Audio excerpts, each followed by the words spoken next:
Ovarian cyst అనేది common గా 3 రకాలుగా చెప్పుకోవచ్చు.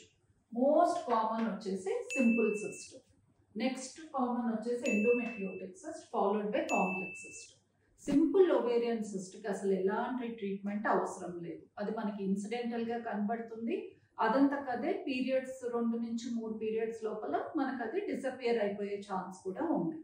ఎండోమెట్రియోటిక్ సిస్ట్ అనేది ఒకవేళ దానివల్ల మనకి పెయిన్ కానీ బ్లీడింగ్ కానీ ఇలాంటివి ఎక్కువ ఉంటేనే ట్రీట్ చేస్తాం. అదర్వైజ్ అవి సైజ్ చిన్నగా ఉంటే మనం వాటిని ఇగ్నోర్ చేసి ప్రెగ్నెన్సీ ట్రీట్మెంట్ అనేది చేసుకోవచ్చు.